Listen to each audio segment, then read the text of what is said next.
Hello everyone, Big Sam here, coming back for you with another Warframe video. And today we're going to be discussing Araxia. And first of all, we're going to start with her abilities. In the end, I'm going to show you my hybrid build for her, because I've seen a lot of people build her either full summoner or a full weapon platform, as you saw with my Gauss, if you watched that video. I don't like to basically put myself in a spot where it's either me spam casting or my weapon basically carrying me and my Warframe just existing to buff it. And I prefer playing more hybrid builds where I can do both simultaneously. So we'll start with our abilities, and we got her passive. Pretty easy, pretty straightforward. You wall latch, you become invisible for 8 seconds. You can wall latch again to refresh the passive, which is gonna basically make you invisible for almost the entire length of the mission. And we move to our first ability. It's called Mercy's Kiss, where basically you can trigger it on any enemy under 50% HP. And basically it drops a bunch of energy and health orbs. It's going to be your main ability to sustain your energy with something like Equilibrium or Arcane Energize. I personally prefer Equilibrium, mostly because anyone has Equilibrium. You don't have to go out of your way to farm it, and it's not as expensive as Arcane Energize. So, in this build, I'm going to be using that, and it scales with your strength for the amount of energy and health orbs, but it's always going to drop more health orbs than energy orbs. That's why I'm making use of Equilibrium. Now to the second ability is called Webbed Embrace.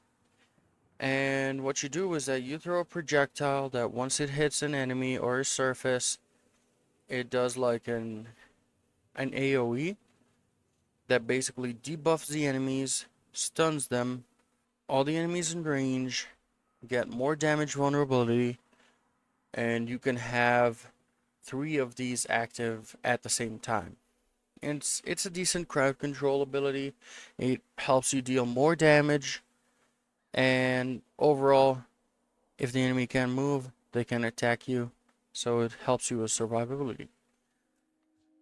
And for her third ability, this one's a bit of a handful, because what you do is you throw those darts and they can pierce through enemies, and what happens is the pierced enemies, when you kill them, they basically spawn your little spiderlings. So the scuttlers help you with the damage, and we're gonna use Archon Continuity to basically get the scuttlers to armor strip a little bit.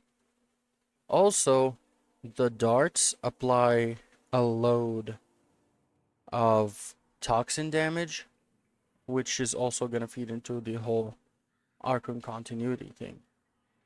And now to her ultimate, we have Silken Stride, which basically makes you transform into like her spider form. You gain a massive HP boost, and you get an extra toxin buff, similar to like Saren's buff on your weapon. And with the right build, you can get that to deal a crazy amount of damage. And also, it makes it so enemies that are affected with toxin explode, dealing AoE toxin damage, and you gain double the damage buff if you wall latch. And we're gonna see how that works when we get to the build. And here is how Araxia's build looks like. We're gonna be using Summoner's Wrath in the aura to buff our companion, but also the buff applies to our summons. So our scuttlers are going to be dealing more damage, actually 75% more, and we're going to need those to, basically kill trash mobs, like, the enemies that are basically one shot, but there's too many of them. Yeah, the scuttlers will help you deal with that. Anyways, we're going to need a lot of strength. So I've gone for Power Drift in the Exo slot, and I'm using Blind Rage and Transient Fortitude together. Some would say that this is too much strength, but it's for a reason. It's because I'm using Precision Intensify to only empower my 4, so I get even more health and a higher damage buff. So that would leave me with not a lot of strength on the other 3, which all need strength basically, because the damage from the scuttlers, the percentage of the orb drop chance on your first, and the vulnerability from your second all benefit from your strength.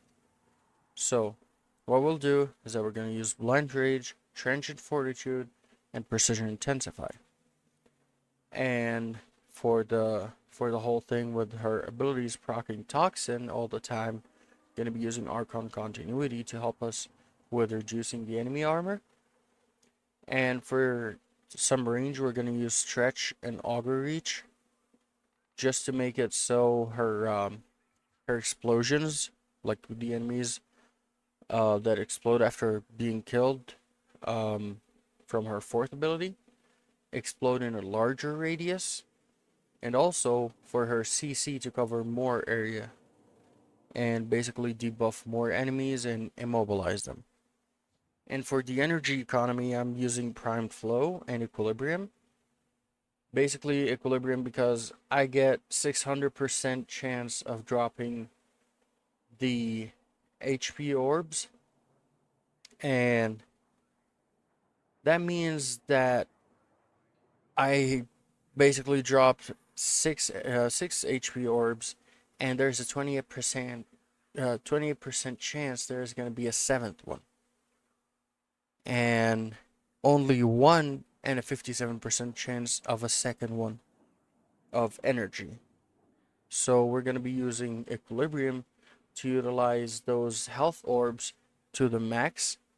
And we'll be using Prime Flow because her energy, like how we are going to be spamming R3 and 2 specifically, is going to be a little bit heavy on our energy. And now for the arcanes, I'm using Arcane Corpuscular because we can activate that whenever we want to. Just wall latch, you're invisible, you gain extra strength, and more critical damage. Three extra multipliers for, an extra 3-time multiplier crit damage, and 30% extra ability strength from Arcane Corpuscular. And Arcane Arachne, I'm not sure. Like for me, it would be a flex slot. Like you can use Arcane Kamisato for extra speed for your scuttlers and overall more strength. But for me, I use Arachne to get a little buff for my weapon every now and then, and also the buff lasts for 30 seconds, which is, to me at least, it's a better buff than the Arcane Kamisato buff that only lasts for like one ability cast, and then you have to wait for your companions to accumulate the damage again. But it's totally viable, you can go for it. I'm only not using it because I want to use my gun as much as I want to use my scuttlers. So I'm pumping strength for more buffing for the damage, for more damage on the scuttlers, and I'm using Summoner's Wrath for more damage on the scuttlers, and Arachne for more buffing for my damage. And that was it for her build. I mostly prefer using the Kuva Sobek on her for now, just for shits and giggles, because it's just funny. Like, that's the whole reason. It's just funny. Um, you don't really need this Riven for multi-shot because I already have clip delegation. I'm really not sure about this one. Like, I'm using Elementalist for the damage, and then I'm using crit deceleration and prime ravage for extra, crit shenanigans. And that pairs well with Arcane Corpuscular, so we need this weapon to crit, even if it's like yellow crits. And then I'm using Galvanized Health for multi-shot. I'm using Galvanized Savvy for the condition overload effect, basically. And I'm using Acid Shells because she can trigger the explosions the same way that Saren does. And I'll show you in a minute. But the Riven, I'm just getting multi-shot from it. So you can just kick this Riven out and use Shattering Justice instead. Get more status chance, which will help you proc more status, basically. And I already have clip delegation, so you just need to let your magazine run out, and you would have yourself a lot of multi-shot, which is, I think, 275% extra multi-shot.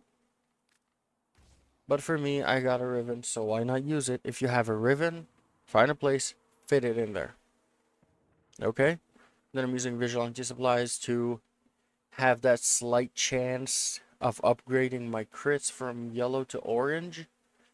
With the amount of pellets that I'm shooting, the 5% chance makes it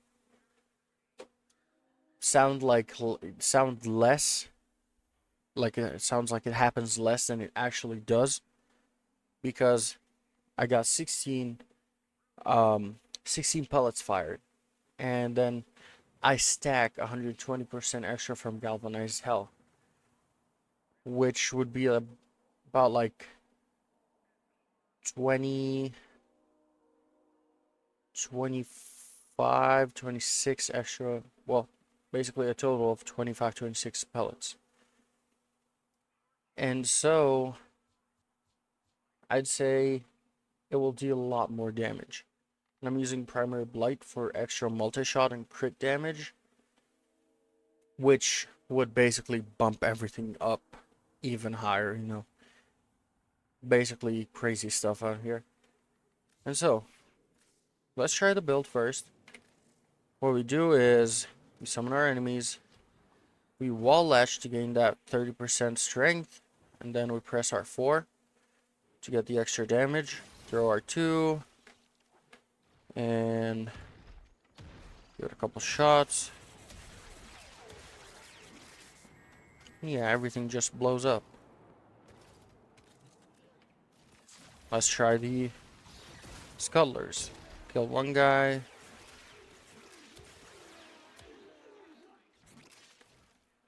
And here we go. We have a maximum of 10 Scuttlers. But yeah, they also scale with the mission level or with the enemy level. So at higher levels, they will deal more damage the higher the mission goes in level. And so they're dealing pretty decent damage, and they basically can help because the enemies aggro them too. So they're gonna help keep some enemy fire off of us. So this was it. This was Araxia, and she's pretty good. For me, it's Saren, but a little better. So it's of less of a glass cannon, more of just a full cannon that can zip around the map.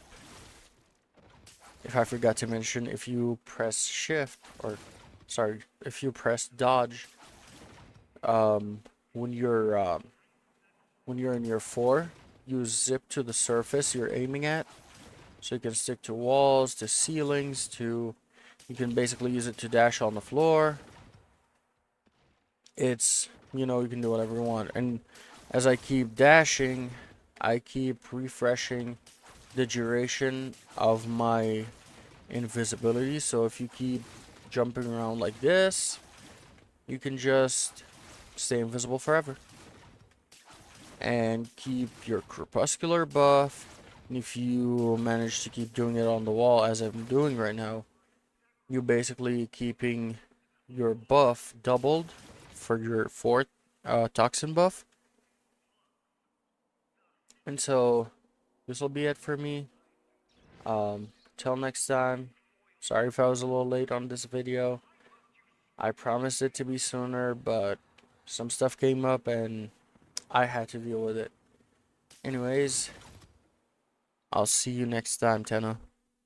Good luck and good loot.